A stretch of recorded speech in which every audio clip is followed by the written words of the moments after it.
Games, coach? Well, I think one game was poor performance, team that was not organized, and in way of playing was poor, and we didn't look like we were ready.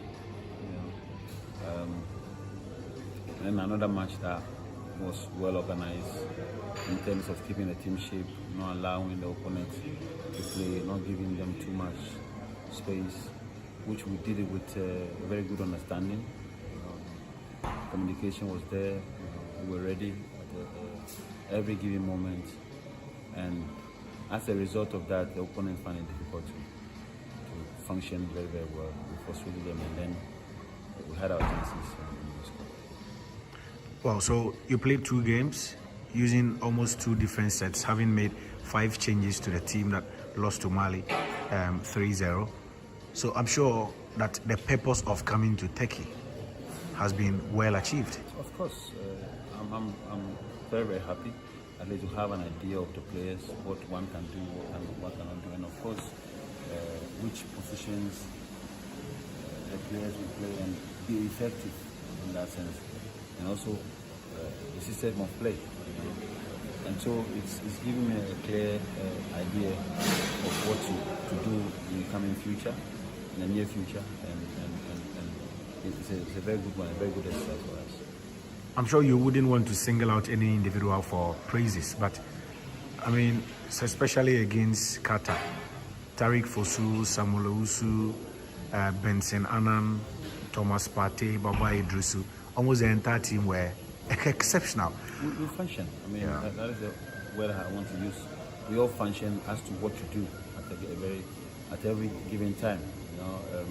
Compared to the first game that we played, we didn't do well in that sense. We were not organized. We didn't present ourselves as a team that has, But again, you can understand. One can understand, or I can understand that sense. I'm not saying you should understand me. I can understand because one, that was our first game, and of course people don't know each other as to how to move, communication, and then of course we address these issues in a very serious manner, and they took that in good faith and presented themselves very well in the next match, showed good attitude in terms of the way we play and the way one work for each other, and that was what I wanted. I'm sure you are a relieved man. Yeah, no. I mean, for me it was an exercise, exercise. This is my first chance to be with the team. Since I got a job because of COVID, we were not able to meet, and it's been a frustrating moment for me, but again I'm grateful to the FA to have organized this exercise for us. It was very, very important going forward, and like I said, it's a very good exercise for us. It's giving us the idea what we should do and what we shouldn't do and what can be done in the near future. Well, within the next 2-3 weeks, there is another game. Having seen this group of players, those who couldn't make it to the camp to partake in this exercise, the likes of John Enchi, Lumo Agbanyenu, Richard Ofori, and then Kudus Mohammed.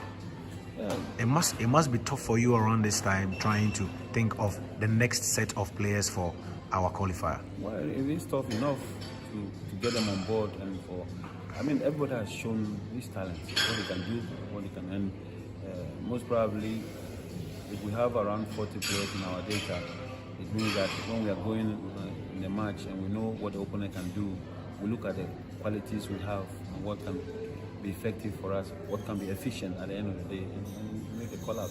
But of course, those names you made mention of were not here, and I believe that some of them will join us very, very soon in the coming. Okay, so from now until the next game against Sudan, what will the technical team and your good self be doing? Well, I will have the chance to watch some games with our current squad, and of course my assistant will also have his role to play in terms of our local guys. I don't know when the league is starting, but 13th November. 13th November is again a bit late, and so we are thinking as to what to do. But I believe that by the day we assemble the squad, we would have done a good job in terms of bringing the personnel on board. Let's talk about your technical team. You are the head coach. Duncan is the assistant. Najao Wisa is the goalkeepers trainer, and the entire backroom staff. For you, on this 1 week trip to Turkey, and the fact that you've worked with them closely for the first time since your appointment, what have you picked up?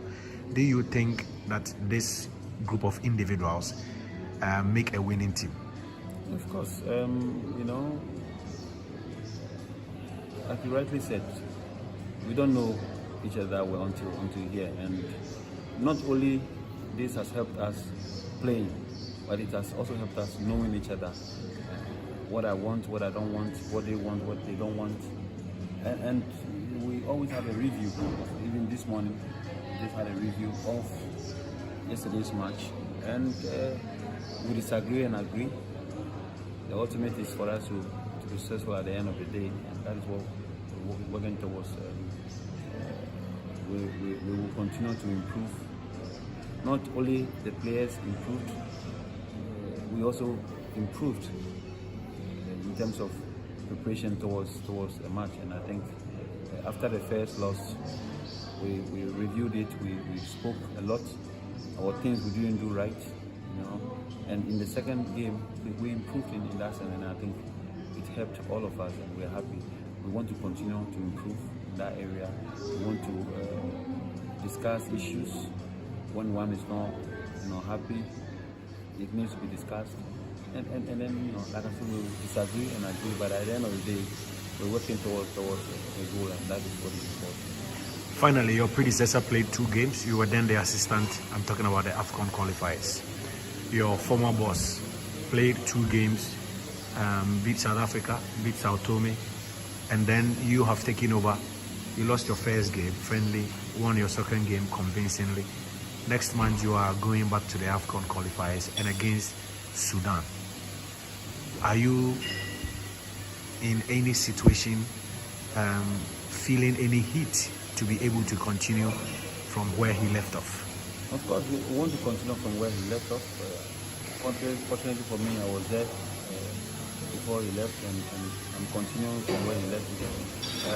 There's always heat, whether a friendly match or not a friendly match, and that heat will always be there. I mean, we are made of that kind of thing, and Ghana will not accept any lose, and therefore it's important for us to work hard to always achieve success.